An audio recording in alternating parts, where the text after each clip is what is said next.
All right, let's jump right in. Google has just dropped an update for its Gemini CLI, and honestly, it's a total game changer for anyone who basically lives in the terminal. And I'm not talking about a few small tweaks here and there. No, no. This is a fundamental shift in how developers are going to interact with AI. If you're a developer, you know this pain. You know this frustrating little dance all too well.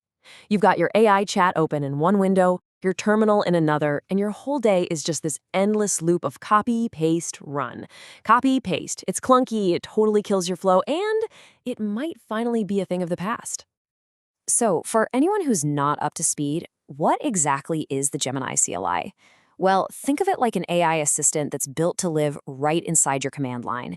The real magic here, the thing that sets it apart, is that it can actually execute commands and interact with your system.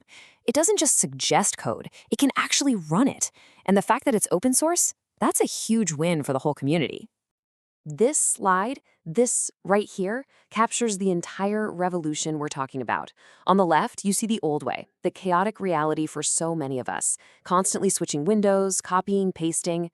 But on the right, that's the new way, a single, seamless flow where you ask, you act, and you iterate, all without ever leaving your terminal. Okay, let's get into the first major update, and believe me, this one is huge. We're talking about support for interactive shells. This means you can now run full-blown terminal applications from right inside your conversation with Gemini. Just think about a super common task, right? Like editing a file. Before this update, you would have to completely break your concentration. You'd exit Gemini, open up Vim, make your edits, save it, and then dive back into the AI to figure out what you were doing. It was a constant interruption, every single time. But now, you can just run Vim directly inside the chat. Or you can pop open HTOP to see what's going on with your system processes. You can even do an interactive Git rebase. All those essential interactive apps that were totally off limits in AI tools before, they work perfectly now. So here's the crucial takeaway. This is why it's such a big deal. Everything stays in context. You never have to leave the chat. You never have to break your train of thought. The AI and your most important tools are finally in the same place at the same time. And the best part? It's enabled by default in the latest version. You update and it just works, right out of the box. All right, next up is the second massive change, a complete overhaul of the user interface. Because let's be real, a powerful tool is great, but a powerful tool that you actually enjoy using, well, that's a whole other level. I love this quote from the source material. It just says it all. It makes your terminal look like a sci-fi movie. They've built a whole new rendering system from scratch, and it makes the entire experience feel incredibly polished and, well, professional. Let's look at the specifics. First, resizing is now totally flicker-free. You can grab your terminal window, drag it to whatever size you want, and the interface just adapts smoothly. No weird visual bugs. It finally feels rock solid. They've also added full mouse support. Now, this might sound like a small thing, but it is a massive quality of life improvement.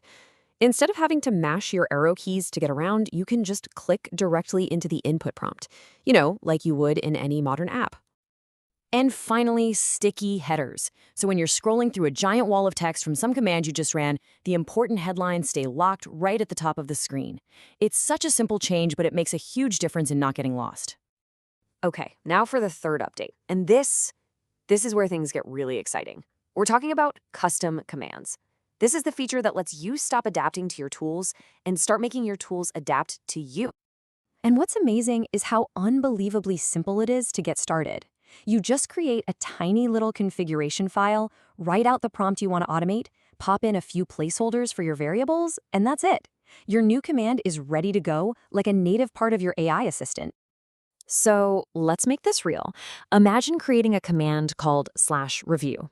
You could set it up to take the output of your latest code changes, your Git diff, and feed it straight to Gemini with a prompt that says, "Give me feedback on this." A complex, multi-step process just became a single one-line command. The potential here is just absolutely enormous. You can build a whole library of reusable prompts for all your boring, repetitive tasks. You can organize them with namespaces, so you could have a whole suite of /git commands. This isn't just about saving a few keystrokes. It's about building your own personalized AI toolkit, perfectly tuned to how you think and how you work. So let's pull all three of these massive updates together for a second, because when you look at them as a whole, it becomes crystal clear that this isn't just another incremental update. It really is a glimpse into a brand new way for developers to work. This table sums it all up perfectly. On the workflow side, it completely eliminates context switching. For the experience, you now have a smooth, stable, professional UI that you actually want to use all day. And with automation, you can build the exact custom tools you've always wished you had. Now, before you race off to upgrade, here are a few quick tips to keep in mind. It's always a smart move to back up your configuration folder first, just in case. After you install, double-check your version to make sure the update actually took.